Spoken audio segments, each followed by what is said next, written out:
So I just want to say good morning and thank you to all that attended, that are attending here today.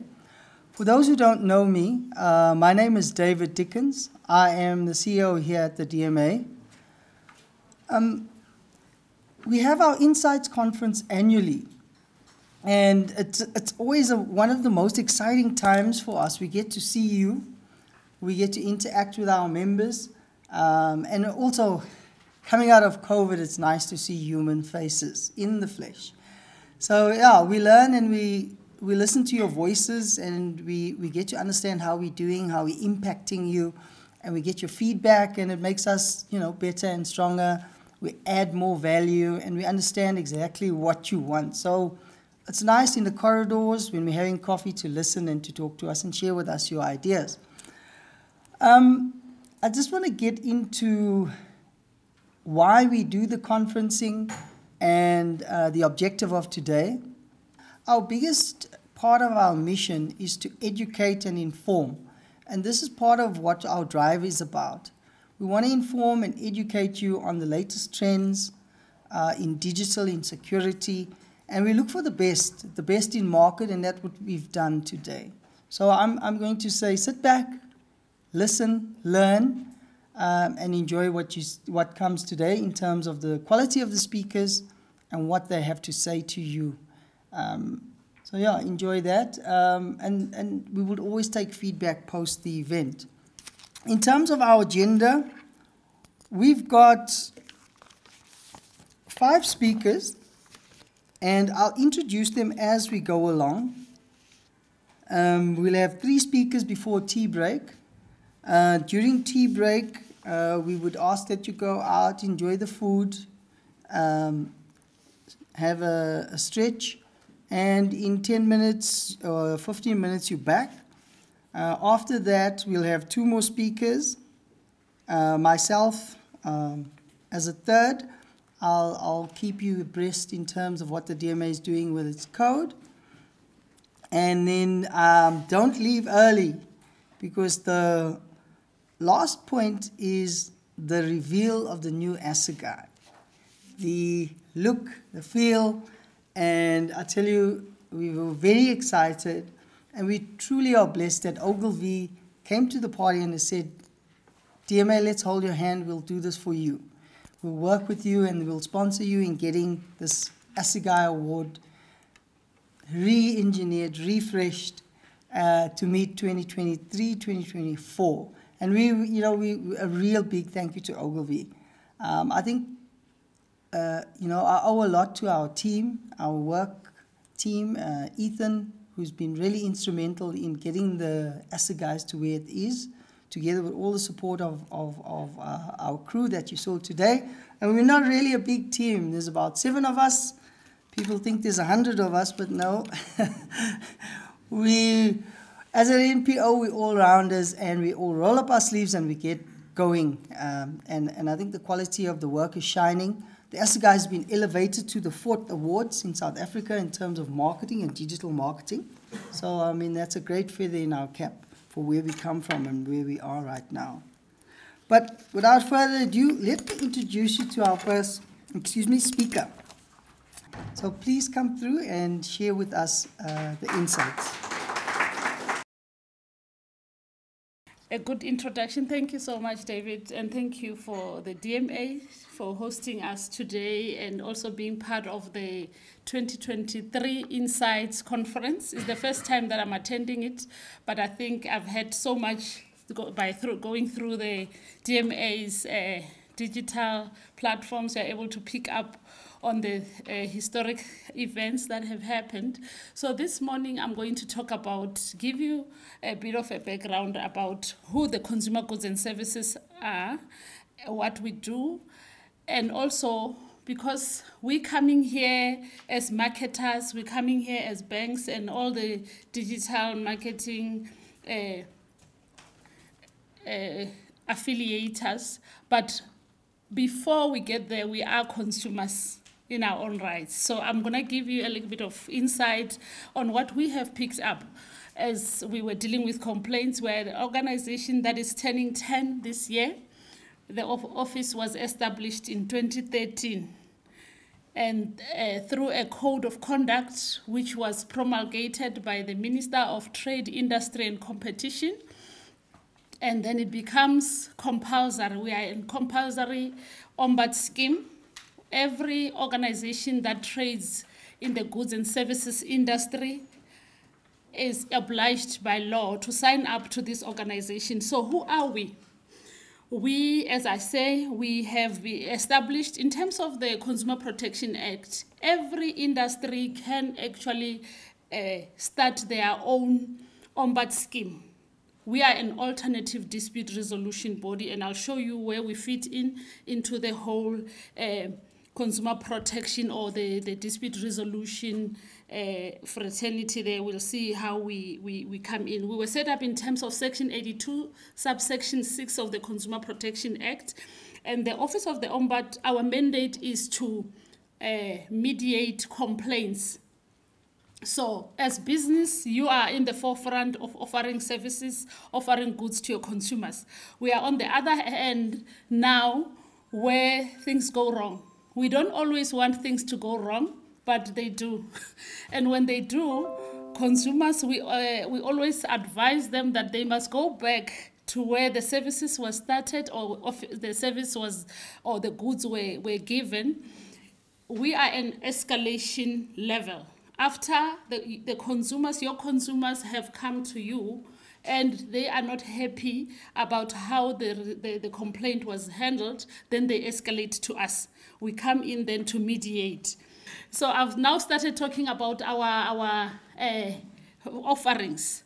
So we are independent. We are not for consumer nor for suppliers. We are a fair play. We mediate between the consumer and the supplier. And part of our mandate is to educate consumers about their rights. And suppliers, we support them. You as business, we are there to support you in terms of educating you about what are your responsibilities in as far as the consumer protection is concerned. How do you apply that? If you have a consumer who's very difficult, how do you deal with that? How do you respond to that? We are set up as a not-for-profit organization. We report to the National Consumer Commission and to the Department of Trade, Industry and Competition. So I've spoken about the mandate that we are set up to do. But over and above that, dealing with complaints or responding to what the consumers are complaining about, what we do, we analyze those consumers that come to our office and we pick up trends. And when we pick up trends, sometimes we then go back to the industry or we go back to the public and warn them of the things that we pick up which are adverse to them so that they can look out for them. We also alert the regulator, who's the National Consumer Commission, so that they can investigate, because we are an alternative dispute resolution body. We do not have powers to adjudicate. We make recommendations, and neither the consumer nor the supplier are obliged to take our recommendation. So there are currently 2 codes that have been promulgated by the minister. One is the Motor Industry Ombudsman. They are there to deal with all motor-related complaints. If you have a complaint, you have bought a car from a dealership and there's something wrong about the car, then you go back to the dealership, and if you're not happy, you escalate to the motor industry the motor industry ombud. We are then dealing with everything else which is not motor-related. That's your appliances, your food stuff, your services, all the other things, digital gadgets, your computers, your appliances, all that. So that's what we do. I want to just quickly show you the framework and how we fit into the whole process of the CPA framework of redress. We start we are an alternative, as I've said, to the National Consumer Commission. So alongside us, the industries can have the association, for instance, the DMA, as an association, they also deal with complaints that have to to do with direct marketing. Direct marketing is covered within the Consumer Protection Act. So where an association in the industry is offering their consumers much more than what the Ombud can offer, we allow them to deal with those complaints. We do get complaints, and I was saying earlier to my other colleagues that consumers don't always know, because there are so many other Ombud out there. Consumers don't always know which Ombud to approach when they have a problem. So they will come to us. In our office, we have created in our website, because our complaints handling process, or our complaints handling system that we use, it's web-based. It's on our website. What we do, we have created a decision tree which helps consumers decide where to go and guide them. If what you're coming with to our office, it's not in our jurisdiction, we will then channel you to the right place to go. And you will see also in the number of complaints that we deal with, we currently have more than 65 organizations in which we refer those complaints, because we don't believe in just saying we dismiss you, you are not in our jurisdiction. What we do, we build relationships with other organizations which are also in the consumer space, so that if what you are bringing to our office is not in our line, then we will redirect it accordingly. So where complaints are not, and very few of them are not resolved at our level, if they are not resolved at our level, because we use mediation techniques where we call in telephonic or through emails, we mediate complaints, and most of about 90% of our complaints get resolved at that level. Very few that don't get resolved, we then escalate to the National Consumer Commission. And if the National Consumer Commission is not able to close those cases, then they will escalate to the National Consumer Tribunal. And we have some other examples which I didn't include today because of the time constraints, where if the supplier does not cooperate with the Ombud scheme, we have seen an example of others that were given very harsh fines, because this is a space that is recognized and it's there to help in a much more relaxed manner, not so legalistic and formal space. So we always encourage consumers to use the mediation process, the alternative dispute resolution. And only after that, if it didn't work, then where consumers, for instance, they're asking for compensation or any other things that we cannot offer, then we will direct them to go to the courts. But a lot of the consumer complaints are getting resolved at that level, and that is the framework that we are using. So the code applies. We always get the question that who does the code apply to? If you look at on the left-hand side here, I've shown you the decals that we give to the suppliers that sign up to our code. In terms of the law, all suppliers that are trading within goods and services, if you are selling goods that end up in the hands of the consumer, you are required by law to sign up with our office. So when you sign up, we'll give you a decal which you put on your website. Or if it's a retailer, if you walk through the mall, you will be able to identify these decals at the door side. Usually you'll see the NCR stickers, and you will see these ones which shows that we uphold the Consumer Goods and Services Industry Code. What it means is that it gives a consumer a comfort that you can trade with this supplier, because they are willing to resolve issues. If anything goes wrong, they are willing to engage with you, because in terms of the law, there is an automatic 6 months warranty for any goods or services that you get, or any goods that you purchase within South Africa. So if you buy a laptop, for instance, or any phone or whatever that you buy, furniture, appliances, if it goes wrong or if it's defective within the first 6 months, no question asked, you can be able to return it to the supplier and get your refund, your replacement, or a repair, depending on what you choose yourself as a consumer. So that is the majority of complaints that we are getting. Most of the suppliers are not aware of this. And when we are there to educate them, but we're also there to assist the consumers when they are not getting the redress which is due to them. So if you see this, you can trade with them with confidence, knowing that if anything goes wrong, they are willing to come to the party and cooperate with you and give you what is due to you. Just on high level to show us the number of suppliers that have signed up to our organization since inception. The organization is turning 10, as I've said earlier. This year, on the 15th of March in 2013, we were launched as an organization through the Consumer Goods Council of South Africa, which is our industry association.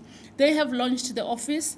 We started off with 24 founder participants, and we have grown over the years. And currently we're sitting with, I'm here with Katlego, who is our business development manager. These numbers are, as at our financial year is February. As at the end of February 2022, we're sitting at 1,000 at group level organization, and this includes all our manufacturers that you know in South Africa and retailers. Our big retailers are already signed up to our office, and they are on board to address the complaints. But the code does not only apply to formal businesses, and that is something that a lot of people are not aware of. Any business, whether it's a spaza shop over the corner or any business which is giving goods that end up in the hands of the consumer, are required by law to sign up to our office and also get the benefits. And the good thing is that all subscribed businesses get training on the CPA. Their client-facing staff are getting trained in terms as a value add. We train them on how to apply the Consumer Protection Act, and we assist them along. And if they get a difficult consumer, they can escalate to us, and we can take over that consumer and deal with them in terms of the law. We have a legally qualified staff that are there to help and assist in this, and that represents across South Africa. It shows the retailers that are subscribed. And the good thing is that if you are a SMME, a business which is generating less than 1 million per annum, you are required to register, but you don't have to pay anything. You will still benefit through training and guidance and everything, but you don't have to pay anything, which I think then covers this SMMEs and all that in that. Just on a high level to show you the number of complaints that we have dealt with, I've shown you over the 3 years from just pre-COVID, during COVID, and 1 year after COVID. You will see the fluctuation in terms of the telephone calls that come through. In 2022, we received about 18,700 calls, and that translated to about 9,800 consumer complaints that those are the telephonic inquiries. We also get email inquiries, and then complaints were 11,800. And if you compare to the year during COVID, where the complaints were we saw a more than 52% increase year on year, looking at 2020 pre-COVID and to 2021. 14,000, an increase of about 52% there on complaints, because that's the period where everybody was at home and most of the businesses were not ready to deal with their consumers digitally, because everybody's sitting at home, we're looking at our phones, trying to see how can we do it. We've bought things are not working. Woolworths is saying you cannot fit clothes, and then you buy things, then they don't fit. What do you do? All those things. There was a lot of confusion there, and we came up to guide business in terms of how to deal with that, how to set themselves up on digitally to deal with their consumers and guide them. So we're able to close about 13,000 of those cases. And we are now currently finalizing our annual report. You will see the numbers that we are now starting to go back to the pre-COVID numbers now. But what we have been able to, we started to count the number of, the amount that we have helped consumers get back through our mediation process. And in the year before, we managed to recover about 7.7 million on behalf of the consumers versus 11.5 in the year 2022.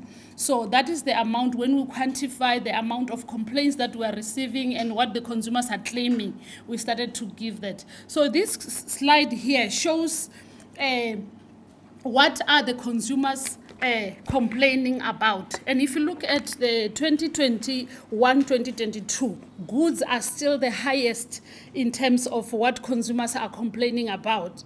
And we also show the 3 years period. And what is surprisingly, you will see that while the goods were the highest over the years, In the year 2020-2021, the online purchases became the highest. If you look at 2020, 2021, and 2022, you'll see that online transactions in 2020 were only constituting 4% of our complaints. But in 2021, they went up to 27%, 25%, and this year is still top of the type of, if we look at the complaints by sector. Online, that shows that consumers are moving online now. So we are advising all the suppliers to now set themselves up. And I think most of them have done that. But that works all together now with the guidance of now digital marketing. Then it talks to a lot of things that shows that as business, we need to be ready to be able to deal with our complaints where they are. And where are they? Everybody's holding their phone. And 2, sometimes, if not 3. So I think that's where we are going. Everybody wants to make sure that if this one dies, then I've got a backup. And I've got so on the other side, I've shown you what we have done, what we do when complaints come to our office. As I said, that we analyze and see if there are trends. During 2021, we picked up that once we move digital, it's not only the genuine businesses that are moving there. Even the scammers are also moving there to see how can we then position ourselves. So we picked up that there are other rogue businesses that are operating online, on Facebook, on Instagram. They will put in things that are irresistible there, and everybody will want to be part of that and make sure that you buy. But I think there were other things that as we looked at the consumer, the complaints that were coming through, we saw that there was a shopper, Mr. Shopper. I think some of them might be familiar, you might have picked up. Those are the ones that we will try and mediate. And in the beginning, you find that they will cooperate. At some point, because those people, sometimes some of them, they go there just to be able to scam consumers. So when they are there, you find that as we go, they close down the website, having taken the monies, and sometimes without the intention of giving the consumers, or sometimes they get overwhelmed because then the orders are too much, they are not able to keep up. They close down, they don't have addresses, you don't know them, all you know is a cell phone number or a website or an Instagram page with no address, with no where else to follow up. So those are the things that we were warning consumers. But where they fail to cooperate with our office, we then issue the press releases and be able to making sure that, because we have a good relationship with the media, we will also put it out there to warn consumers or who to be careful of when you are dealing with these online purchases. We then warned consumers about Mr. Shopper. They sell furniture, Wegenkend Boutique, Anna 11 brand, Lippies online. That is just a few up until the end of 2022. Those are the ones. And some of them are well set up businesses which are registered. But we are struggling we find that they cooperate to a certain point, and to a point they stopped cooperating with us and they are not able to come to the party. But they have collected the consumers' monies. Consumers are running to us looking for assistance. We are not able to get hold of them. They switched off their phones and all that. So those are just some of the things that I just want to highlight to you. But on the online side, what we have picked it up is, what are consumers now? What are the biggest buggers that consumers are worried about on the online? Is goods not being delivered on time, goods becoming defective within 6 months, or poor customer service? Those are the highest that are coming through that we are picking up. And this is the last slide, which I've just shown an article which I picked up there, which you can follow the link to see where they were talking about what the law says about incorrect prices online, because sometimes you find something which you know as a consumer that's supposed to cost so much, and all of a sudden it's 6 rand or it's 5 rand. Everybody flock there, but it just wants us on how you can respond to that, because in terms of the law, suppliers who are advertising online, they are not obliged to give you things on the price which is there if it was not if they pick up that there was an error in price, then they can rectify the price and they are not obliged to follow through and sell you at that. But at the store, there are other instances in terms of the CPA where you can be able to go, if you go to the till with something that shows a price, and at the till they say that the price is different from what you have seen on the shelf, then in that case, in terms of the CPA, suppliers should give you at that price, and at a later stage they can rectify their errors and go on. But at that point, you will be paying the price that you have seen. So that article also highlights on at what level you can be able to get what you are looking for. And I think that is just the last slide from my side, just to give you a highlight on what we have picked up is what is going on, and this is how you can follow us on our social media platforms. We are there, or through our website, or through our in-house call center. Thank you very much.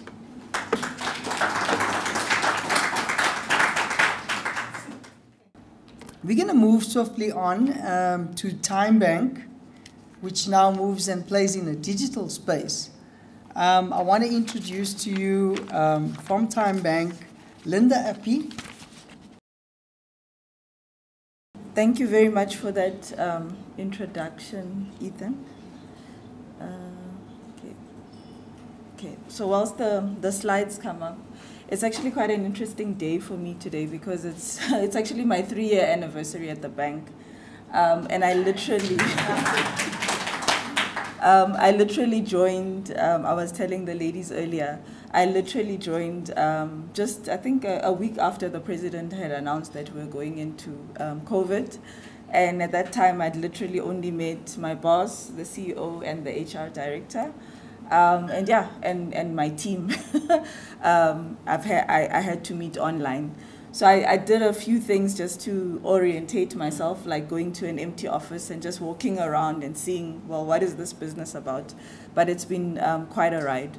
So before I go into the talk, what I wanted to just talk a bit about is how TymeBank was started.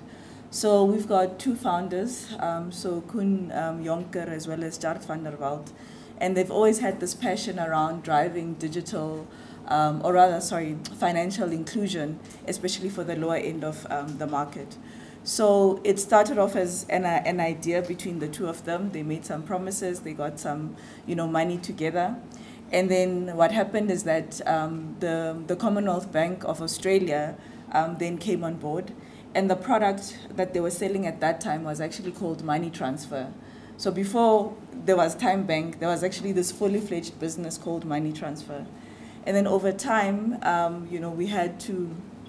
we were supposed to have an agreement with MTN, which fell out. And then the Commonwealth Bank of Australia then also, got out of the game. And luckily for the 2 founders, as they were going around finding investors, ARC, or African Rainbow Capital, came to the rescue. And that's been great in terms of, having, that type of support from that shareholder. And then, of course, the guys then had to get ready and apply for a banking license, and also try and do something different because this is not a normal bank. Our bank is actually based in the cloud.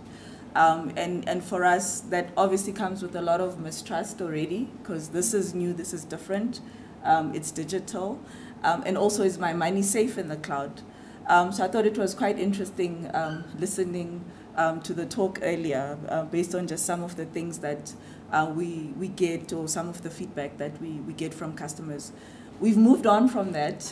The bank is now 4 years old, and yeah, we're still very much in the capital raising stage until we get to break even, and we hope we can do that later on this year. So let me tell you a bit around what we've done in terms of TymeBank in the banking space. So first of all, I spoke about the purpose of the bank, which was around driving digital inclusion. But at the core of that was really around access.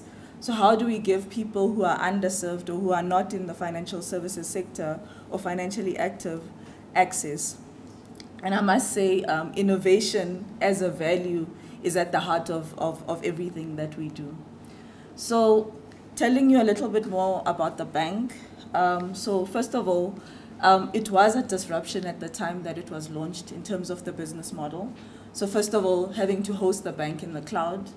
And then also, the guys did a lot of research around, well, you know, how can we do banking in a different way, right? And here it really was around catching customers in a different environment, in a non-branch environment, which was, you know, getting people to bank whilst they shop. Also, what the guys were realizing is that banking seemed intimidating, you know, in terms of the language, but also just in terms of the sign-up process. You have to bring so many documents with you. And also at the same time, banking was expensive, and that was keeping some people out of the market. And hence, this type of solution, which was, you know, bringing in a high-tech kiosk, which allows people to sign up for a fully functional account within 5 minutes, so you get your Visa debit card. And, you know, obviously that first card is free. And what's great about this tech or the kiosk is that it's actually linked to the Home Affairs harness system. So literally by just scanning your fingerprint at the kiosk, you are able to be asked certain questions to verify your identity, and you've got a card. So obviously as we go along, and I'm going to talk a bit about our approach to innovation as a startup, because we're not necessarily, or rather we don't have the luxury of having, you know, long product development cycles. We have to be agile. And what's great is that we do a lot of tests and learning. I mean, my CRM team is here, and they'll tell you about some of the work they're doing in the growth hacking space, etc. But even here, with the business model itself, we had some learnings along the way. So yes, you know, people can approach the machine and, you know, open an account without any assistance. But what we were realizing is that the machine itself was intimidating. So then what we came up with was the ambassadors. And this is in conjunction with an organization called Harambe, where the ambassadors are actually recruited from the communities in which the kiosks are based. So what that then does is that it closes the digital divide, but also, you know, customers are now interacting with someone that they know and trust, who can explain, you know, some of the processes. So let's go to actually how can you open the account. So, sorry, okay, so going back, so our main recruitment channel is still the kiosk. I'll tell you a little bit more about where you can find the kiosks. But as a digital bank, what we're trying to do now is to actually move to a space where we can actually recruit more people via digital channels. So the first one being our website. You can go to our website and open an account that you can use. You won't have a card. You still have to go in store and collect your card. And then also via the 3 app stores, you can also open an account. And what we do there is that we actually do facial recognition so that you can then, you know, be verified in terms of the account. What I just want to point out is that also with our apps, they are reverse built, so meaning that customers can actually use them for free without having to be charged for that. This is just also something I want to point out when I come and talk about marketing later, is that one of the learnings was that we launched with English-only type communication, and the feedback from customers was like, okay, we get it, you're young, you're funky, you're exciting, but we're not understanding what you guys are saying to us. So Zulu obviously is the most widely spoken vernacular language in South Africa, and hence why we try to bring in those South Africanisms and use a lot of that type of language to connect with our consumers, because what we believe in is not talking down to them, but to actually talk to them at their level. So what we've done recently is that we've extended our model into the Foschini group. So at first what we did, we had launched with Pick n Pay and Boxer. We've got about 600 kiosks there with them. And based on the success of that model, the Foschini group, they've got a brand called TFG Money, right, which is their financial services product. And they were looking for a banking partner that could help them, you know, to build that brand. but also they saw the opportunity of actually having a kiosk, not just in the grocery environment, because now we are now moving, we're upgrading, we're going into the lifestyle section. So this we launched last year, and like I said, it's 600 kiosks, and we've actually just gone live with the marketing campaigns as well. And what's great about being in the TFG space is that it then introduces us to a more aspirational audience. You know, because if you look at the brands going down from Jet to Exact to At Home, to Markham's and everything else that's in there, it really introduces us to a wider audience. Also, the other thing about this account is that it functions like the Time Bank account, but what's great about having a purple card is that you're not only a member of Pick n Pay Smart Shopper, but you're also a member of the TFG Rewards program as well. So that allows us, you know, as direct marketers, we're always hunting for bases. So then we can communicate to our base. I mean, they can communicate to our base, and we can communicate to their base. So a world of opportunity there. So as I mentioned, we started off with Pick n Pay and Boxer. That relationship is still going strong.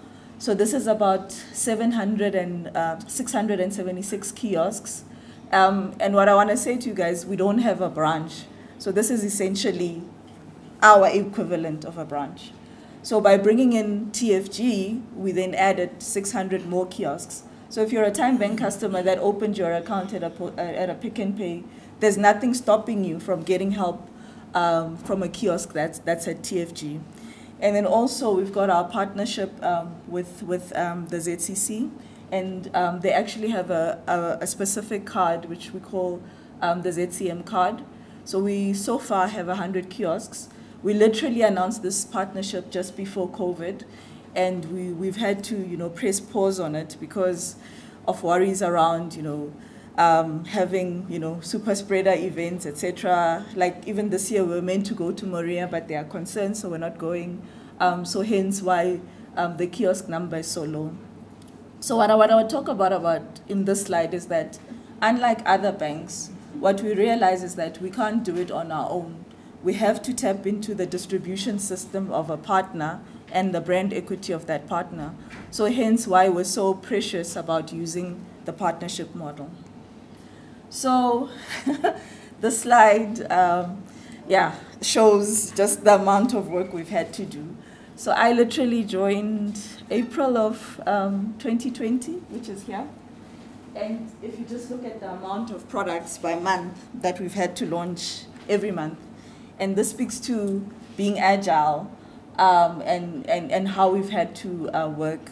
So some of it was driven by the fact that, yes, we've come in with a minimal viable product, and over time, you know, there's features that we've had to add in to make sure that we're competitive with the rest of the market. At the same time, because we believe in innovation, we've actually gone where no other banks have gone and brought in some innovative products. And I think this has been the key to our success because, as you can see, that's just the growth curve in terms of the number of customers. So at the time this was taken, I mean, we did this for the TFG launch. We're sitting on about 6.2 million customers. And as of today, that number is 6.6 million, and that's within 4 years.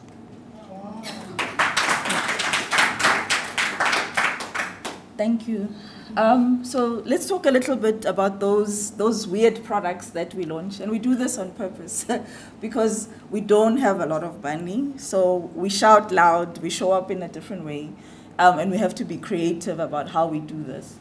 So the first product, which I think is innovative, is this product called Early Pay. And what Early Pay is really the ability for us to pay customers their salary the day before payday. So if you get paid on the 25th, you'll get your salary on the 24th, et cetera, et cetera. And this really had to do with pain points around, you know, just when you're about to hit month end, now you're going to have to borrow money, you know, you have to phone your mother, et cetera. So that's what was driving that. So this is at no cost to the customer because it's just based on, you know, specific things in the background that allow us to be able to offer this service. The other thing that we brought to market, and this is not an innovation for South Africa because there are the likes of Payflex, MobiCred, etc., that play in the buy now, pay later space. But as a bank, what we did is we actually launched a similar product called More Time. And what More Time is really the ability to buy goods now and pay for them later. So how it works is, if you're looking for a TV for 3,000 Rand, you pay 1,000 Rand today, you take your TV home today, and then over the next 2 months, you then pay 1,000 and another 1,000 with no interest and no fees. So yeah, so it's been a slow build. We did a pilot with Pick n Pay as well as Pick n Pay clothing. Obviously, based on those POCs, we were then able to convince other retailers to get on board. And what's great is that with the partnership of the Foschini Group, More Time is actually now live in all of their stores and all of their brands. So this has been quite an interesting journey, especially because, you know, it makes you now have to tap into the realities of retail and what makes a payment type work in that space. Then also we've got Time Health, which we launched early last year. So what Time Health is, it's a medical insurance offering, and we did it again via the partnership model with the National Healthcare Group, which is NHG. So, all right. So yeah, so just before I get to my last slides, so what we've also done is look at how can we bring more value to our customers' lives, right? Especially around pain points around being able to access your money. So there's this product called Time Advance. So this is a B2B product. So with Time Advance, it allows you access to money that you've already earned. It's not a loan. So if you get paid 4,000 Rand per month, and you're in week 2, you can get access to the 10,000 Rand, and there is a cost attached to that. I think it's 30 Rand. And it's something that, you know, we're building slowly, because obviously this requires you to talk to the decision makers in organizations as well as HR. And I know there's concerns around, well, aren't you creating a debt spiral and that type of thing? And the good news is that our data is showing that, you know, people are able to repay what we've advanced them, and it's not necessarily a thing that they are doing repeatedly. So because we were able to do this take for the salary section, we then said to ourselves, okay, great, there's this big opportunity with SASSA, right? And, you know, we've been working very hard in terms of being able to get grant recipients to switch over to SASSA. First, we started with the SRD grant recipients, and we created an app called Minute Switch, where you can actually switch from another bank to Time Bank in a minute. So that's the app. And then now, yes, we're looking at SRD grants, but we're also looking at normal grant recipients, because these are guys who have a regular income, but they're also active, and we're monitoring how they are using our products, their activity rates, and all of that. And now what we've done is actually we've introduced Grant Advance, which also allows you to be able to get up to 500 Rand of your grant in advance. So we're doing a lot of work in the space. We'll be out in the communities, community radio, etc. So yeah, so that's just some of the stuff that we're doing. And obviously for us, this is a social innovation in terms of how we look at it. So I spoke a bit about how we show up in our marketing. And this is on purpose. The tone is different on purpose. We don't want to look like any other bank. We don't want to sound like any other bank. So we bring in, like I said, those South Africanisms, the Tsotsital, even with the campaign that we did around Uskoko, which really is someone that Ekasi, or in the township, you know, we all have them, that uncle, that guy from across the road who's made it in life. But this guy, what's great about him is that he's cash clever. And we created a campaign around him where he interrupts people to teach them money tricks.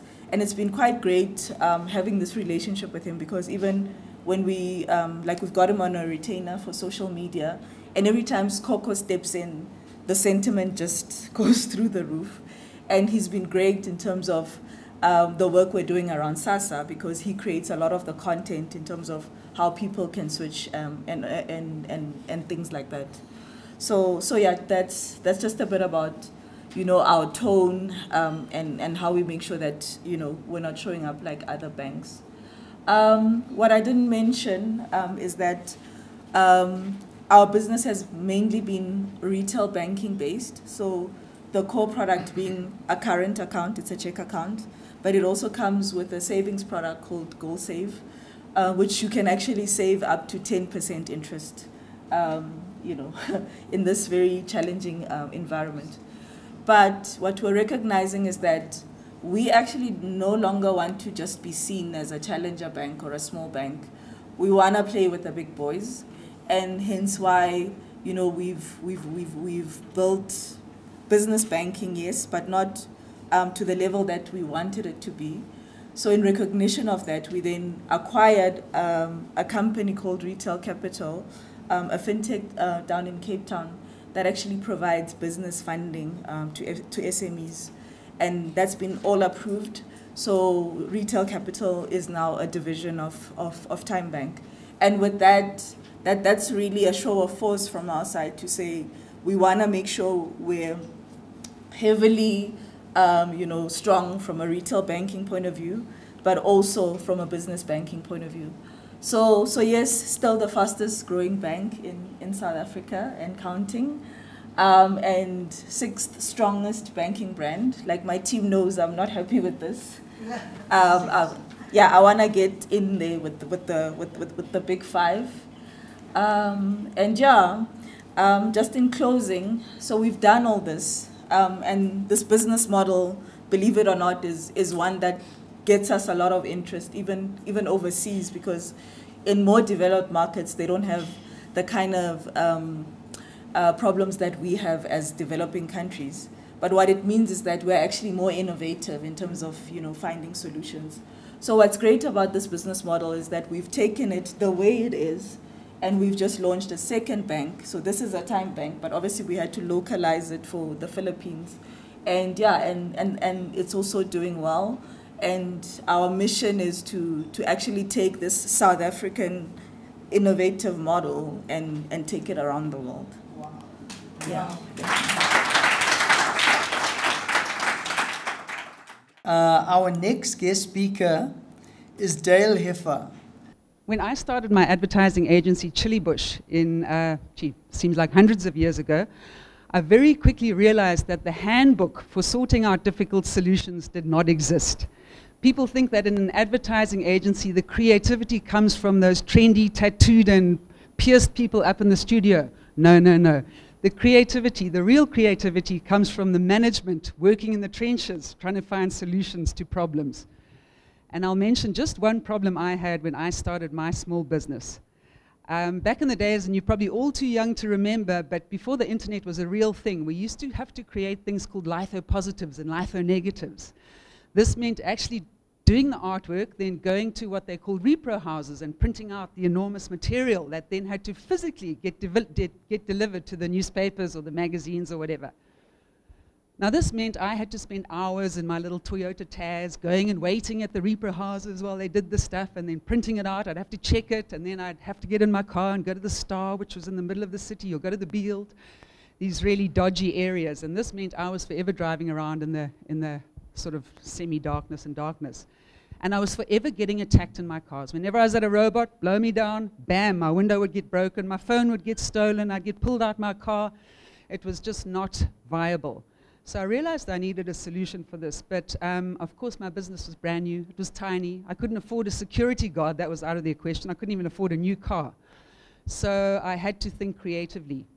When I went to the sex shop and I said to the lady behind the counter, I need the biggest blow-up doll you have for security reasons, she didn't believe me. She looked at me very skeptically. I said, I promise.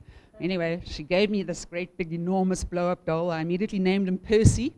I blew him up. I put a t-shirt on him. I put a cap on him. And whenever I traveled anywhere at night, I put him in my passenger seat and strapped him in. And he was my on-board security guard. This drew some very strange glances sometimes from people who were parked next to me at robots, because Percy happened to have a great big round mouth like this. And you'd see the people at the robots looking at me nervously like that. And in fact, when I bought him, it even come with a separate dildo, and I thought I can keep this and bludgeon the baddies to death. Anyway, Percy served me very well, and I never had another incident again, and he went on to become a very much loved member of staff at Chili Bush for many years, until I think he got burst at a party. I went to the University of Maritzburg about 100 years ago, and there was a women's res there called ER8. It still exists. This was an enormous women's res, and it was famous for its terrifying warden.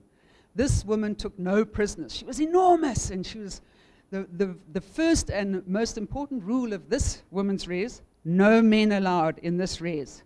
This was not to be disobeyed at any cost. Anyway, one night after a particularly raucous party in the student union, a security guard happened to spot a man climbing through the window. He immediately phoned the warden. She was outraged, and she came storming down to reception, and she got on the intercom and she said, "We know there is a man in this res. You better come to reception now before we start a room-to-room search." You can just imagine her face when 17 men shuffled through to reception. Anyway, this is a little bit how I feel about COVID. At first, we thought it was just one isolated incident. Next minute, there was another incident. And before we know it, we had this terrible, macabre game of tag and this disaster that was coming in through the windows of our homes and, of course, into our businesses. And this led us all to look at ways of throwing away the solutions handbook and finding ways to get through the challenges and succeed despite the challenges. I was caught square in the headlights. I'd recently, as David mentioned, bought the IMC conference, and we were scheduled. We had 750 delegates coming to our conference. We had speakers coming from Miami and London. We had delegates flying in from, it was a disaster. Shortly before lockdown was mentioned, was called. So, like everyone, I was in shock, and I immediately took to the fetal position under my bed, as we all did. And after lying there for a good few weeks, I thought, no, I've got to do something. I've got to get out of this terrible situation and do it urgently. So I forced myself up, and I said, right, I'm going to set 5 objectives, and I'm going to stick to these objectives no matter what. And I did so, and I found these objectives quite useful moving forward, even beyond COVID, and I thought I'd very quickly share them with you. The first thing I decided was that I was going to do this thing properly. I'm not going to turn my conference into a little webinar that you can come to if you like. So doing it properly meant tapping into my savings, because it was going to be expensive, I knew it. But I did green screen studios in Johannesburg, Cape Town, London, and Miami. And I made sure that this event was top draw. I also realized that doing it properly meant doing it ethically. I offered all my delegates a refund if they wanted it. Sponsors were allowed a refund. And I reduced the price from the original in-person amount by a few $1,000 because I knew it was they weren't getting food and so forth. And it worked really well. Doing it properly stood me in good stead in terms of all the reputational issues. And the conference went on to be an enormous success virtually. And it was rated as the best virtual conference in the country at the time. The second point I decided was that I had to trust the experts. I was way out of my league here. I'm a digital idiot. I really was in a comfort zone for many years, and suddenly I was pushed out into this area of which I had no understanding of or know-how. So I decided I had to turn to the experts, and I think this is something that doesn't happen enough in our industries. Our clients don't rely on the experts enough. They always have to interfere and have their 2 cents worth, which is fair enough. But I do think we need to rely on the experts more, and I did this. I relied on the digital experts. I relied on the creative people. I relied on the tech people who could share their solutions with me for this new innovative conference I had visions of putting on. I also relied on the expert advice from colleagues. Pepe Maria was my MC, and he was full of information. Kinsani Nobanda was our sponsor, and of course she also had lots of insights. So I tapped into these willingly and gratefully and got off my high horse. To talk about my third point, I'm going to mention an artist called Marcel Duchamp. I'm not sure if any of you heard of him. He was an artist who was who existed in the 19th and 20th centuries in France. He hung with the guys like Pablo and Matisse, and he was very famous. And his most well-known phase of art was called ready-mades. And what he believed should happen with true art is, with this ready-mades phase of his, he would just find an everyday object and present it as artwork. Now, his most famous ready-made piece of art ever, he named Fountain in 1917. It was called Fountain, and it was a urinal. He took a urinal and he showed it at all the top art galleries and exhibition places at the time. And of course, it was met with rave reviews. There was some controversy, but his urinal, or the fountain as he called it, was well received. Now, the point of all of this is that if someone tried to do that today, it would just be considered plumbing. And my point here is that we really always need to try and be first in our category. And if there's a difficult time, we should look at that difficult time and see how we can find an opportunity to achieve that little word USP, or that term USP, that we've all kind of forgotten about, the unique selling proposition. In our chaotic world of everyone seeming to offer the same thing and all having the same services and access to the same tools, that differentiator is so hard to come by. And I thought I was going to take this opportunity to try and entrench a differentiator. And I said, no matter what happens, my conference is going to be the most technically innovative and the most renowned for insights. And I stuck to that, and I spent the money on the technology and the experts. And after the conference, the media coverage came out saying the Nedbank IMCs set the benchmark for virtual conferences. And I was well pleased with that. Of course, it does make for problems each year because you've got to up the game, but that's a problem I'm pleased to have. So every year I try and think, right, what can we do to maintain our category place? So USP is critical. The next one, and it's crazy that I'd have to tell this to a room of communicators, but communication. I determined that my fourth point was going to keep everyone in the loop with everything that I was doing during this COVID disaster. So I constantly messaged my delegates, my stakeholders, my sponsors, my colleagues, just telling them exactly what was going on every step of the way without overdoing it, and definitely without breaking any poppy rules. And communication, you preempt it. It's also called covering your ass. You're preempting any queries, and you're keeping everyone happy and confident that things are going according to plan. The final and fifth point I want to talk about, and I'll tell you a little story to illustrate it. Some years ago, I lived with a guy, many years ago, out in Fourway somewhere in a cul-de-sac area with a boom. And there was this guy there. He was famous for being a right pain in the ass. He drove the souped-up sports car, and he was always driving around at speed and hooting. And anyway, one day I was checking into the boomed area, and this guy came up behind me and he was hooting, and next minute he pulled out and he dashed off, and I did what all self-respecting women would do. I stuck my finger out the window and I went like this. He stopped, he turned around and he started chasing me in his car. So I was terrified. Luckily I managed to get away and I ducked into my driveway. But I told my boyfriend, and he was furious. He says, right, we're going to deal with that. So I thought he was going to go and punch this guy on the nose, which I thought would be quite nice, but he had a much better plan. So that night, under the cover of darkness, we crept down to this guy's house, and my boyfriend had this enormous wire about that thick and meters of the stuff. And he spent half an hour just binding this guy's gate closed, like with this, that guy's probably still stuck there. And I got great pleasure thinking about this guy the next day, and probably the day after, pushing his go button and just nothing's happening. The gate's not happening. And that's how I think many of us found ourselves in COVID. We were stuck. We didn't know what to happen. We were pushing the button and there was just no result. And that's why I determined that I had to act. In a time of difficulty, when you are facing a challenge, the bottom line is you have to act. Even if you act very incrementally, set yourself 3 little goals a day. Contact 2 potential leads. Do a bit of research. Go to the gym. And then slowly up your goals every day until you are thriving again. So that's my 10 minutes. Thanks to COVID, I lost my shirt, but I realized that being topless wasn't too bad. Thank you, everyone. I want to introduce to you Chris Gatsi.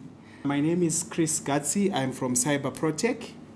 I'm a senior penetration tester there. We are a company that deals with people within the fintech space. So we'll tell you a little bit more about ourselves. But we have the topic that we're going to speak about here is what white hacks are and why they are necessary. So make sure that your phone is secured. You've got hackers in the house. We don't want to display your messages on the screen, but anyways, we are ethical ones, so there is a distinction between ethical hackers and those that are not ethical. So we've got what we call black hat hackers. Those are the bad guys. Don't go near them. We've got the gray hats. They sometimes change. We are the white hat hackers.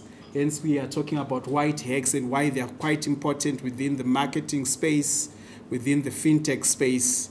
So to catch a thief, obviously, you need to use one. That's what they say. Okay, great.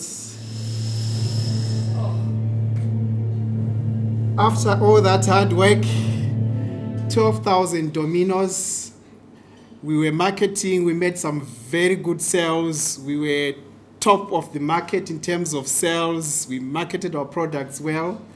But one just slight mistake in terms of our cyber security got all those 12,000 dominoes going down. So this is what could actually go wrong with any of our marketing campaigns and the activities that we do within the marketing space. Now, just to give you a little bit of insights from a cybersecurity perspective, did you know that every 11 seconds in a day, that's the frequency of ransomware attacks. So if we count 1 up to 11, there will be a ransomware attack that would have happened somewhere within the world. An average duration of an attack takes about 22 days. I think it's actually an underestimation. It can take up to 90 days. I think I've been seeing what has been happening locally with our banking industry, with even the education fraternity where we had hacks happening and people only realizing those hacks after maybe 90 days or more. Then they had to report to the regulator. Let's talk figures, let's talk rands, let's talk dollars. Average cost of a data breach is about $4.53 million. That's US dollars, so you can convert them to rands. I'm not very good with my numbers. But we know that data is the new oil, so everyone is going after the data. The good people, which is you seated here, the marketers, the business people, you want to gain some insights from that data. But the bad guys also are after the data because that's where they get the monies. If they sell the data, I think you've heard about the Experian saga or issue. The guy, I think now is facing sentencing and the like, but it's all about data. Everything is revolving around data. We had Timberg speaking about gaining some insights. Obviously, to leverage those kind of insights, you have to gain some data from your clientele, from the market, etc., whether through loyalty programs, etc., etc. So these are some of the few insights that just tell you how disastrous a data breach could be on any marketing campaign or any business initiative that you go into. We're talking about compliance risk, the Protection of Personal Information Act, number 4 of 2013. If you've got clients abroad in the EU, obviously you're talking about the GDPR. Are we being compliant with all those regulations? I see also the Prudential Authority and the Financial Sector Conduct Authority are coming in to say how resilient are your cyber systems.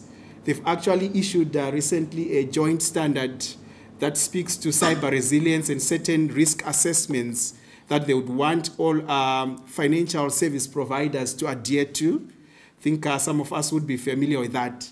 But someone would say maybe you're speaking to the wrong audience because you're speaking IT and there are marketers here. But I would want to beg to differ because IT actually comes to enable business. They are there to support the business. So if there is any data that we are collecting from the market, from the consumers, any data that we are processing, we are the stewards as marketers, we are the stewards as business. And it is our right, obviously, to then ensure that there is that reasonable assurance around the systems that are processing this data to ensure that we are compliant with laws and regulations. Not just that, reputational risk. Imagine the damage that it would have when customers hear that there's been a breach and their data has been exposed. I think we've had a lot of issues around that.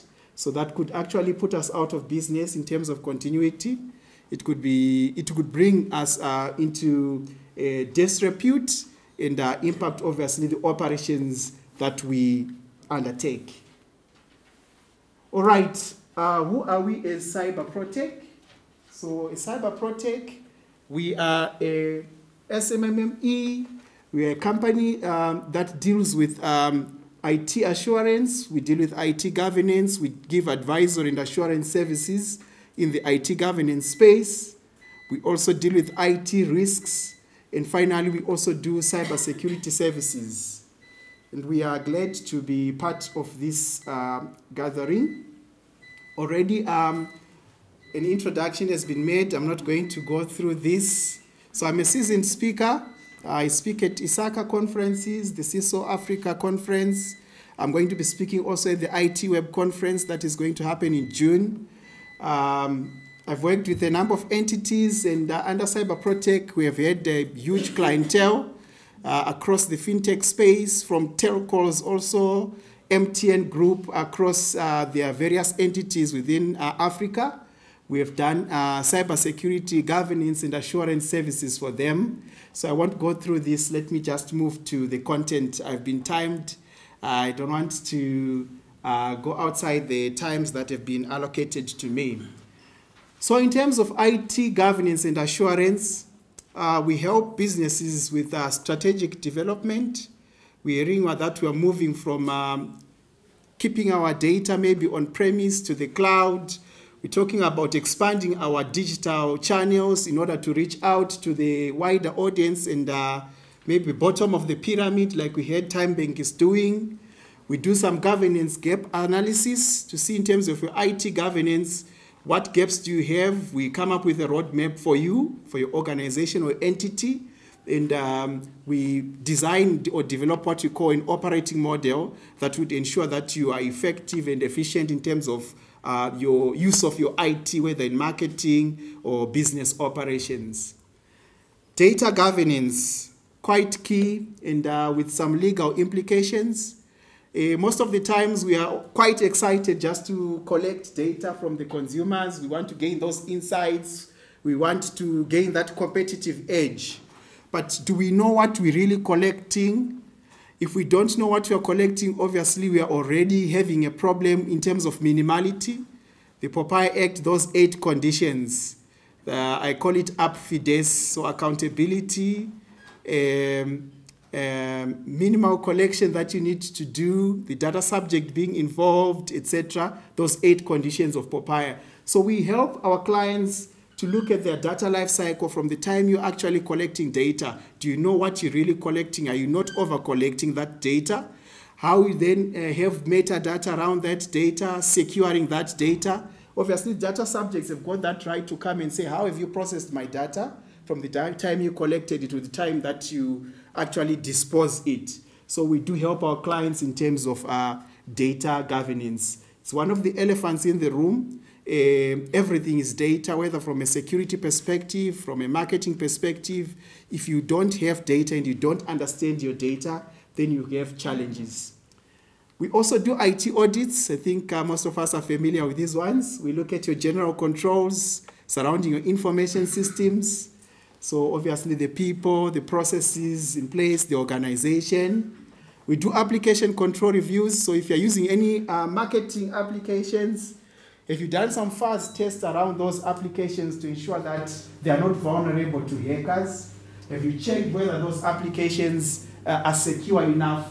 Sometimes they've got these IT people, they just come, they're doing the coding, whether in Java, in the like, they just code, you deploy into production, only to realize later on that a client maybe is trying to access, I'm going to say a familiar story, but please don't quote me, is trying to access a loan application online, then they're able to see the data of other data subjects. And that could be something that is quite disastrous. So secure application development is what we look at.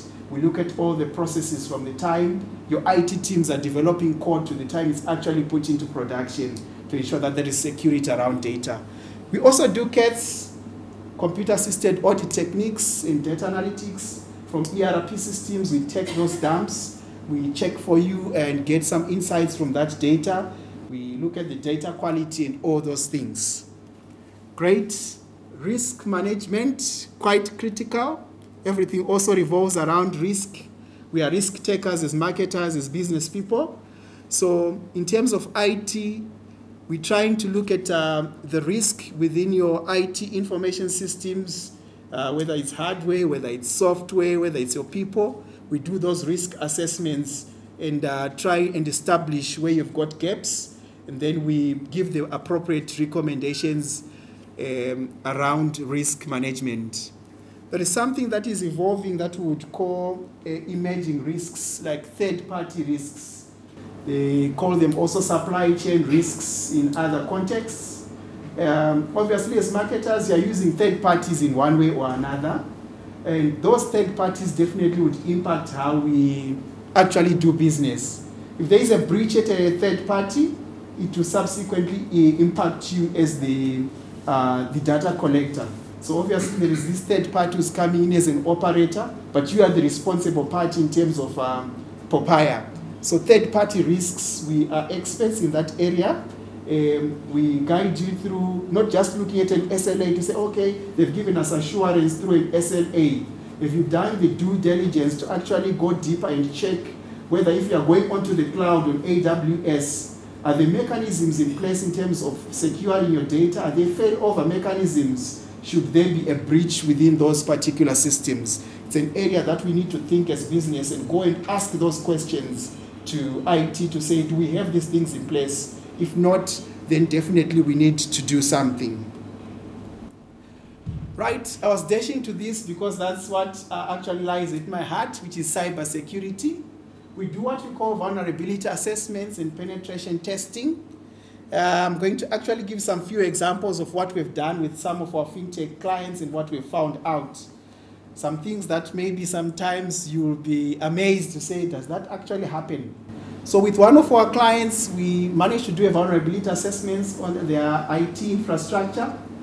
And guess what? What we found? The default passwords and credentials on their printers. So as I said there, they said our systems are quite secure. You're not going to find anything here. So I said there, I'm like, my God, I've come to a very tough client today. 10 minutes into the activity, I find that, oh, they've got default credentials on their printers. Then I smiled. So what I literally did is I went into the printers remotely, put the default credentials, logged in, went on just to change the settings to say, for every document that is going to be scanned from this printer or printed from this printer, send it to my email, chrisgatsi2020@gmail.com or at cyberprotect.coza. So we had all these emails coming, the CFO scanning documents and purchase orders were just smiling. And I said, no, enough to my boss, Sean.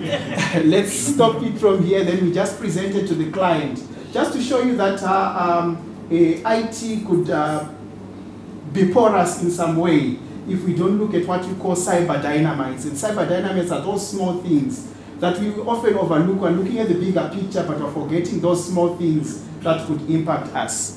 At one other client also, the data center.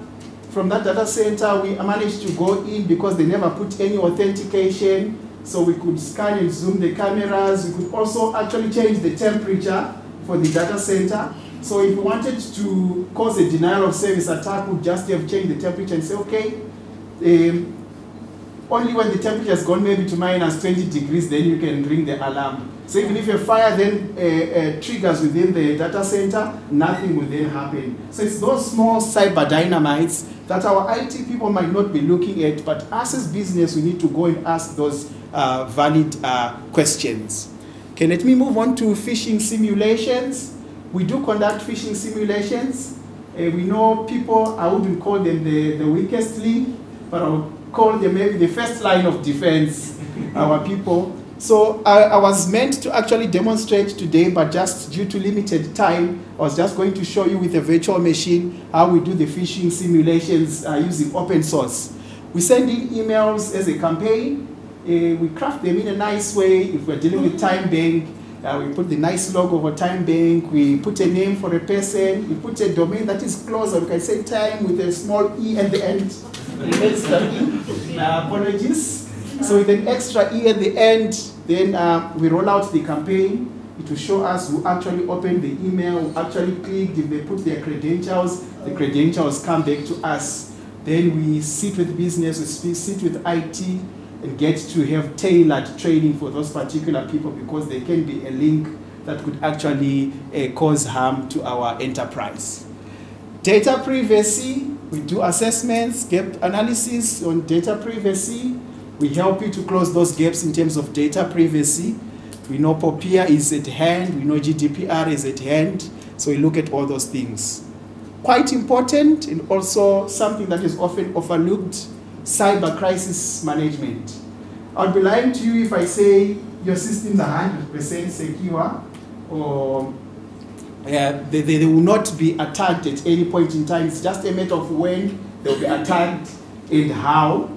So there comes cyber crisis management, and we are communication people here. Sometimes we overlook the IT goes and does their own thing. We have it already on the media, it's leaked on WhatsApp and all those things. These are areas that we need to start looking at to say, is there a communication plan in place in terms of when we've got a cyber crisis? What mechanisms are there in place to ensure that we minimize the impact of cyber incidents? That's what we also do. We assist you with this from a cybersecurity perspective. Now, we are a game changer. I heard one of the speakers saying, come with a niche way of doing things. I think it was Dale. So we've got these 4 pillars from Cyber Protect. We know most of our colleagues are focusing on defense, which is good. You buy your firewalls, you get your security guards at the entrances. Nice, get all those guys. And some also concentrate on the offense part, or the offensive part, should I say, where they just, okay, let's get the pen testers in. We will come gladly and do the penetration tests, and we see to what extent your systems are vulnerable. But there's this gap, which we call the purple teams, the resilience part that I've just been speaking to. It's often overlooked, because when you're actually hacked, you see people running around. You see maybe CEOs actually resigning in a short space of time because they are not ready for the crisis that would have happened. So we do cyber crisis simulation. We come to your organization. We say, okay, that the whole marketing data that you had collected maybe has been exposed. It was not de-identified or pseudo-anonymized. It has been exposed. We create that nice tabletop scenario. Your employees and your staff don't know about it. Then we see, and we work there as facilitators to see how they respond. We note the gaps, and then we provide tailored training in terms of resilience. The other leg that is often overlooked is governance. Because at the end of the day, we want to look at baselines, we want to measure ourselves against the industry. We'd like to have reports that are more meaningful to the board, to a marketer, for example. Because if I bring a technical report from a penetration test, it's not going to make sense to a marketer. So these are the 4 pillars that we sit on, but with a focus on cyber resilience, without necessarily neglecting those other 3. Okay, I'll move a little bit faster. The internal penetration tests. We do an end-to-end internal penetration test. Most of the pen testers will just look at your infrastructure and they go. They forget about Wi-Fi, wireless fidelity. We come and check the perimeter. Is it not broadcasting too much such that your beacon is outside your perimeter and it exposes you? Is there strong authentication on your Wi-Fi? We try what we call man-in-the-middle attack. So we try to intercept and disassociate a correct device and put our own device. We even make rogue access points. You come here and say, okay, this is a nice conference. They are dealing with Dmasa. We make a hotspot called Dmasa, yet it's a captive one. The moment you're trying to say, we say, okay, log in, it's free Wi-Fi. people go in. We're trying also to look at the people aspect that we mentioned. We will do all that at Cyber Protect. We also look at your applications. Most of the pen testers forget what we call microservices and middleware. I heard Time Bank talking about interconnecting with SASA, interconnecting with Department of Home Affairs. We use what we call APIs. And that area is an area that is often overlooked, and almost 80% of the attacks, according to statistics that happen, are due to the APIs or integrations that are weak. We look at those ones thoroughly, we look at the code, we test that, and we help you to patch if there are any patches that need to be done. We look at the platforms, we also look at the people. So there is the phishing, people being the first line of defense. We've got an example here. Hope we've got a pointer. Oh, I'm learning. Okay, so we've got what we call continuous phishing campaigns. I think most of you know about Know4. It's a very good platform. It gives you a dashboard that shows you a score of your organization. How prone are they to phishing? So it gives out campaigns periodically. You set them, you schedule them. It sends those, it sees who reports it. It actually benchmarks you against the industry. You can see this client of ours, the industry phishing prone was at 3.3%. They were at 9.5%, meaning they were not doing well. Then they would need to do some remedial action. We also help you come up with the key risk indicators or metrics around phishing. On the right-hand side there, I think you can see a campaign. I'm sorry that my visuals are not that clear. We tried to remove the names of the clients there. Okay, great. This one we did for the South African Housing Regulatory Authority, SHRA. We created a nice thing to say, okay guys, as we are approaching the year end, we appreciate your dedication. We are offering a 500 cash voucher or gift. So please click here to say whether you want it in cash or you want it as a gift voucher. We found the name of the finance manager. We put the name of the finance manager nicely. We made some mistakes on purpose to see if they will spot those mistakes. They never spotted most of them. So at 91 emails sent, 6 people opened that email. Luckily, there was a clever CEO who quickly said, oh, guys, this is a phishing scam. Can we quickly? Then people did not start responding now. Otherwise, had he not done that, I don't want to say what would have happened. Then there on the right-hand side, you can see a phishing campaign. And we had one of our clients, I want to mention Saskia also. We sent an email to say that a happy Friday that they've been offered by the CEO. To say, guys, there's a happy Friday, you can stay at home. So, on Fridays. So we said, oh, please, let's vote. The CEO also wants to vote to see whether you still want to keep it or you don't want to keep it. My gosh. People were excited to say, my God, we want the happy Friday. So they went on to click and put their passwords and we were just seated there watching the dashboard excited. So you can see why white hacks are important. It's better to catch your people alone rather than them to be caught by the real adversaries. Okay, great, I'm almost done. So we actually even copied one of the applications to show how exactly it looks, the colors of the corporate brand. I've just closed the domain there just for identity purposes. So they went on, they put their emails, their passwords. Most of them said, keep the happy Friday, submitted the forms. It's a disaster. Okay, I'm almost done. I see time is not on my side. So we spoke about cyber resilience. Why are we preaching the use of cyber resilience? You can see here from Gartner, one of the research firms, when you've got better response capabilities within your organization, marketing should definitely be included because you play a pivotal role, your people management, CRM, etc. should be there. It reduces the impact on the business in terms of the attacks that would have happened. So we're now talking about striking that balance between overspending on security tools. Millions, people have got this mentality of just going to buy. This tool comes today, we're talking zero trusts. They go buy something else. Sometimes it becomes even a spaghetti environment. We see it with our clients. They buy this tool, they buy this one. It becomes even more complex. They don't even know what they have. And some of these tools become even entry points for cyber attacks because they are no longer being managed properly. People are not inventorying their assets appropriately. So this is what we are trying to preach there.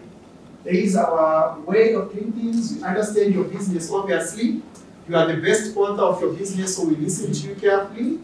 We assess the business, understand your processes, your strategy, your architecture. We go on to do the planning, develop those scenarios that I spoke about. We perform vulnerability assessments. So let's get on to talking to listening to Robin Devota. Hello, everyone. My name is Robin de Wouters. I am the Communication and Commercial Director at FEDMA, the Federation of European Data Marketing in Brussels, and I also manage the GDMA, the Global Data and Marketing Alliance. It's an absolute pleasure to be here today. A big thank you for Dmasa for inviting me to your annual Insights Conference. I hope I'll be able to provide some valuable insights in our latest study, which I will be presenting now. It should appear correctly now. So to begin, perhaps maybe a bit of background information. So for FEDMA, the Federation of European Data and Marketing, we're a Brussels-based trade association that represents the broad data and marketing industry in Europe. So we have two types of members. We have DMA members, data and marketing associations, and industry members of all fields. And we are an advocacy organization to try to strike the balance between privacy and innovation. So this is for FEDMA, really in a nutshell. For GDMA, this is a smaller structure, but with a much broader angle. We are, again, a trade association based in Brussels that's aimed to promote a global data and marketing culture. So GDMA is composed of 28 national DMAs around the world, including Dmasa. And so we meet on a regular basis and we exchange on how to enhance and how to improve data and marketing from a global standpoint. Of course, it can be tricky with all the regulatory developments that are very different across regions and across countries. Europe with the GDPR, the US with CCPA and others, PIPEDA in Canada, South Africa has its own regulation, of course, but it's only through connecting and building bridges between these countries and between the industry, the data and marketing industry in these countries, that we can hope to achieve a global perspective on data and marketing and how to deal with privacy. So last year, the GDMA, in collaboration with the DDMA, which is the Dutch Data and Marketing Association, launched the first international email benchmark. So this is a study that was conducted with ESPs, email service providers, across several countries. So the purpose of the study was, well, to reestablish that email is an invaluable marketing channel. I'm sure many of you use it in your own, whether it's internal or external outreach. It is the primary channel to communicate with consumers in a personal and relevant way. Email marketing had its tough years, but it's growing. It's coming back, and it's much more on the front of the scene because of different technological and regulatory developments that I'll get to in a few minutes. So email is very present, but it's also highly subject to change because, as I said, of technological developments, but also in shifts in consumer behavior and restrictions from legislators. So the objective of this study was to strengthen the position of email as a channel, to give valuable practical insights to companies, not only ESPs, but any company that deals in email marketing.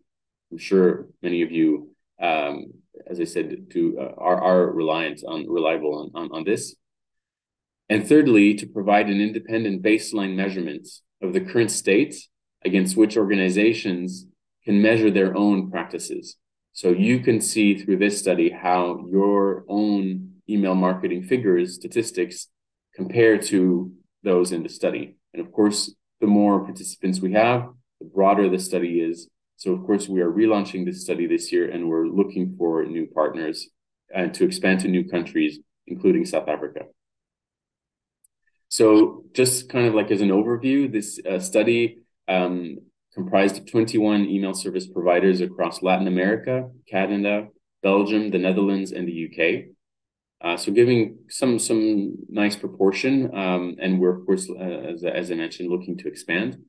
It analyzed the statistics of 881,000 email campaigns, representing 209 billion emails sent. And this, of course, this is the 2022 study, so it's based on the data from 2021. The current study we're working on in 23 will be based on the 2022 data. Now, I'm not going to spend too much time in the figures because, I mean, I invite you, of course, to visit the study, and this is more like a broad overview, but just to show a few figures that we are comparing across these countries is the acceptance rates, the hard bounce rate, and the soft bounce rate. You can see quite a few differences between countries, especially for the hard bounce rates. But for the acceptance rate, it's actually very good throughout the countries that were surveyed. Another three, just to mention briefly, is unique confirmed open rate, unique click-through rate, and unique click-to-open rate. Now, these are way more granular data statistics that are very important for marketers, for companies to determine whether their email campaigns are successful. But as we're going to see later in the study, the landscape is changing. And so it's important for marketers to grasp these changes and to ensure that their company, their marketing, email marketing, is adapting correctly and in the right direction. I'm not going to go through like these statistics one by one, but I invite you to see to check our study, and of course you can reach out if you have any questions. Now, just going a bit in a deeper dive, in terms of industry, we see that most email campaigns are sent for the retail, business services, and banking and insurance industries. So the study also categorizes emails per type of industry. So it's interesting if you're a bank or if you're in retail or if you're a charity, your figures will be different, but you can also compare them based on your type of industry. In terms of months, we can see that the most popular months, to send a campaign are September, October, November, and December. This is most likely because of the end of the year holidays coming up, and when we're also picking up after the summer and so on. We're also providing some interesting insights with the different data points according to these months. And then the days of the week. Thursdays and Fridays are the most popular days for sending emails, with 18% each of all campaigns. Just noting an interesting point is that the least popular is the weekend to send a campaign, actually the acceptance rate is the highest and the hard bounce rate is the lowest. So it's interesting to see how these figures actually match and how we can learn lessons from them in sending campaigns in the future. Now, beyond the statistics, this study delves into three international trends and takeaways that we wanted to provide to the readers of this study. These were written by ESPs themselves, so this is really the experts talking about what they see, and based, of course, on the study of how they see email marketing evolving. So the first one is AI-driven content and creation. The second is privacy first, so the demise of third-party cookies. And the third is, again, AI, but more in terms of deliverability, and also the rise of BME, which I'll get to in a second. So the first trends, AI-driven content and creation. It's clear that the spread of AI, and I know it's a topic of your conference today, is it brings great opportunity, but it also carries fear, and it's normal. I mean, it's normal. It's expected. Changes are always taken with some degree of fear or ambiguity. But in this case, the fear is more for creatives of content, because AI is used a lot for content production, But while there is some risk, there's also a lot of opportunity where creatives can have the time to be actually creative by letting AI deal with the more tedious tasks of, for example, a creative would create one text or image, and then AI would be able to kind of like develop all sorts of texts and images based on that main one, which allows creatives to be creative. So tests have shown that AI it shows that personalized content, email content based on AI, drives more engagement. But as I mentioned, it also requires more content, more input to begin with. And then there's AI and machine learning in content personalization. So this is to be taken in the whole customer journey, especially in an omni-channel context. Through AI and marketing and automation, it's possible to determine the best time to send content according to the customer journey of a consumer. So again, this is an opportunity for AI to improve engagement, to improve the interactiveness between an industry, a company, and their customers. Now, most AI developments aren't on a mature level yet, but they soon will be. So marketers, you must start preparing now. You have to tackle the topic, or the topic of zero and first party data, which I'll get to in a minute, and also how to collect data from your customers, but in a privacy friendly way. And this we'll see specifically with third party cookies going away. The AI is obviously only as good as the data that it plugs into. So if the data is false or missing, then the AI will not be able to provide the best service. And while AI can, as I said, like understandably cause apprehension, it's there. AI is there, and the industry needs to adapt and evolve so that they can take advantage of these opportunities and go beyond the apprehension and the concerns that there could be about it. Just to add one point, Web 3.0 is not a trend. A lot of people are saying that this is just a kind of like an abstract concept. Web 3.0 is here. It's the path that we are already on, with blockchain, with cryptocurrencies, with non-fungible tokens. Many technologies are already using some aspects of Web 3.0. And so while it's still in its development, this is where we're going. We're already on this path. Now, the second trend is email marketing is winning in a privacy-first world.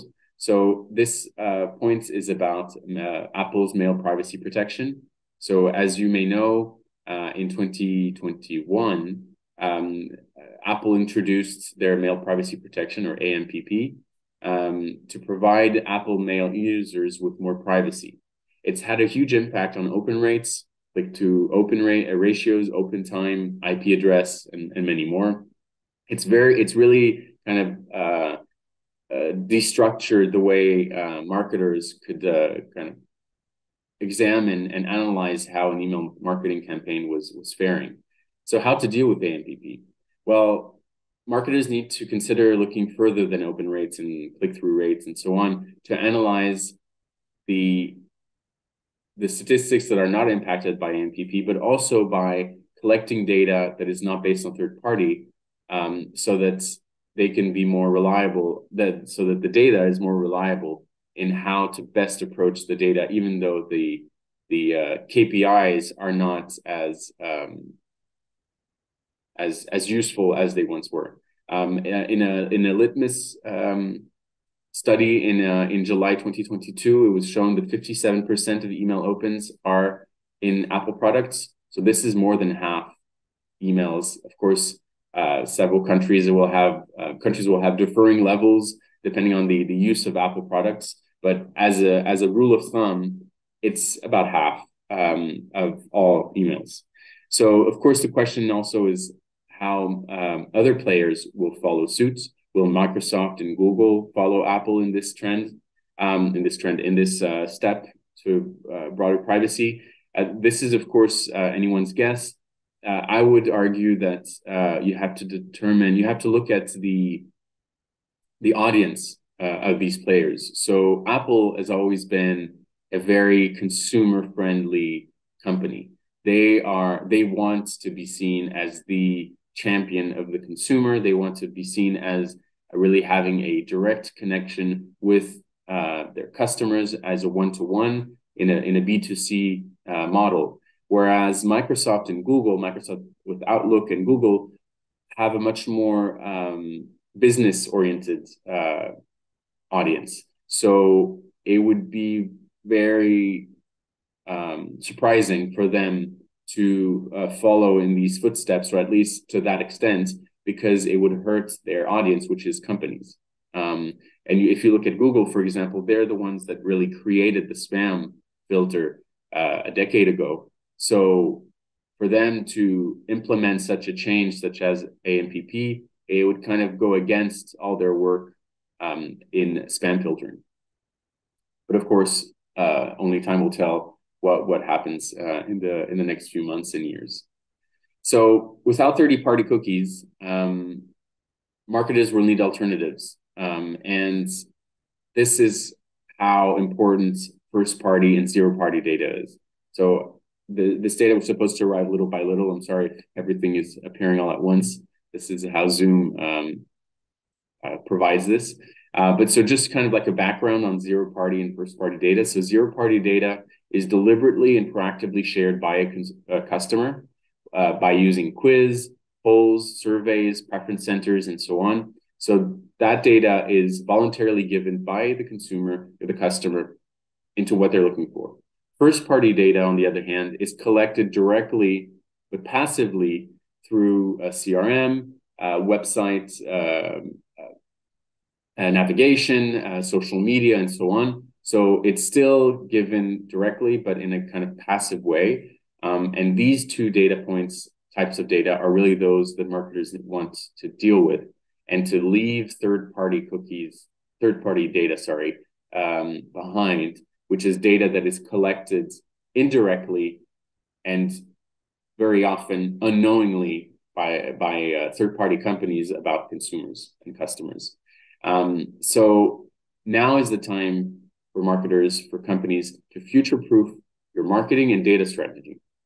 With less dependency on third-party cookies, more transparency and control for your customers through zero-party and first-party data, the focus can shift from direct clicks and sales to building a long-lasting relationship.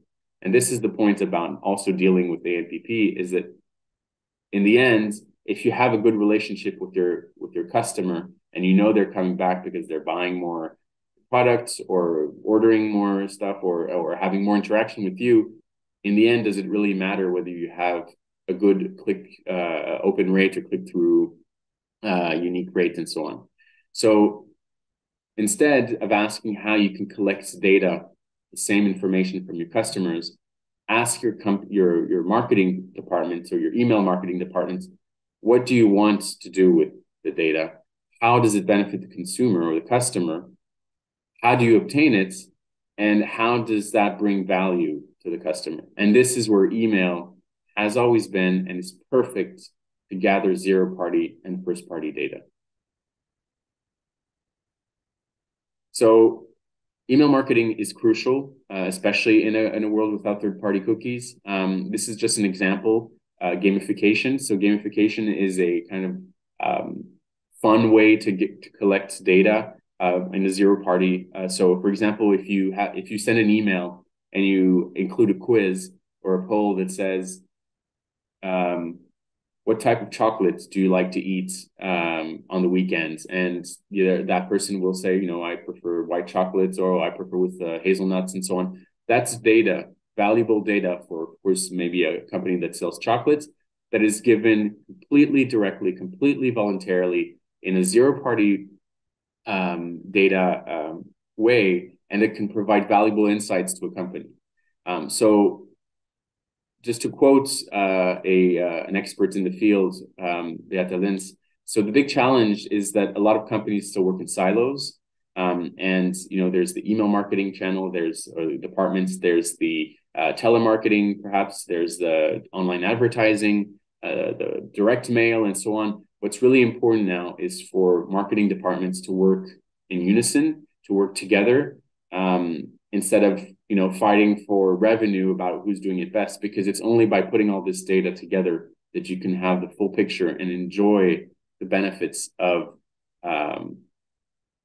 having a valuable and successful marketing strategy. Last point, but not least, deliverability. So AI is also growing in this trend. Of course, many of you might have heard about different types of authentication for email marketing, such as SPF, Sender Policy Framework, DKIM, or DMARC, and so on. And without these, your inbox will not receive the emails because it'll be seen as spam.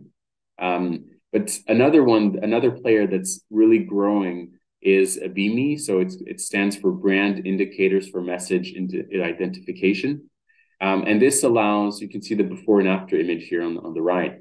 It allows emails to have the logo or the image and the icon, which is another way to recognize that, okay, this email is coming from that company that I have subscribed for, because a lot of people get spammed that pretend that they come from that company, but actually they don't. And so BIMI is kind of like an additional factor to ensure that that's true.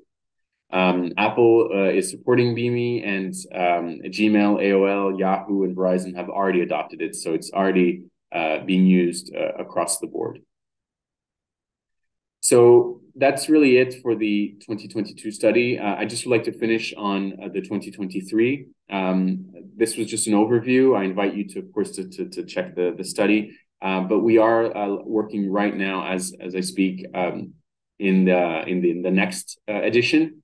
The deadline to submit data, the data sets is in April, but we would really love to expand to more countries, including South Africa. We want more ESPs to take part because that will provide added value for them, but also for the existing ESPs and for all the markets, and specifically for countries that rely heavily on email marketing. The great thing about this second edition is that they'll be able to benchmark the study also from 2022. So we'll be able to see an evolution of how these data points are evolving with AMPP, third-party cookies, and so on. So this is just kind of like a timeline, but as I said, April 14th is the deadline to share their data. I'll leave it at that. I really appreciate the time to present to you today. If you have any questions, please feel free to contact me. That first QR code, contact us, send straight to my contact information. And the second QR code is to download the study. GDMA is doing this in collaboration with the GDMA, and all the GDMA members have been very helpful. And I thank Dmasa for your support. And I hope that we will be able to get some data points on South Africa to present to you at the next available opportunity. I'll stop sharing for now, but thank you very much, and have a great day. What I want to bring to your attention as our members and as our stakeholders and who we work for on a daily basis. The POPI Act, came out in 2013, and since its inception, the regulator's been passing more and more guidelines to the regulation. So the guidelines help us further unpack the code. So the latest guidelines, section 7, allows the biggest organization in terms of the biggest associations to apply a code to give to the regulator IR's office. And IR will take that code, send it through to Parliament for gazetting. And that code then becomes the industry code. And by definition, We are the association that is built by you, for you. The code is written with you. And this code now is written along the lines of POPIA under the guidelines, obviously, that the regulator gave us. This new code that we have is at its final stage. We're going to take this code and submit it to the regulator so that it goes through to gazetted stage and we become the industry code holder. And at that point, we move slightly from a voluntary code to a statutory code. No, it doesn't mean they give us the big stick and we fine you. It means that the government, the regulator will have the legal impetus to say, before you come to me, go to the DMA, which we all want because we know our industry better than they do. And we have a role to play in treating customers fairly while business needs to get on with business. So we stand in the middle. We have a big complaints department, not big, but very efficient, let me say that. We have over 2,000 complaints and we close on those complaints. We don't let them escalate. So that's the business of what we do. We get you working, we make sure customers heard, and we do right by the customer. And we can get on with our work without litigation. So we are going to be submitting that code in the middle of next month. And that code takes a lot of resources. We have legal, NovCon company work with us. We've had other legal experts. It comes at a big cost. And hence you see this form in front of you. We are saying, please guys, pick it up. Add your support to the DMA because whilst the report goes, the code goes in, we are strategizing a roadshow, we're strategizing comms around it, and that takes a couple of million to do. Just in order for us to position the code and for the regulators to take us seriously and also to give customers a face of the DMA. We work with 300 plus direct digital companies, but we hold your data secure and we protect your right to opt out. That's our message to customers.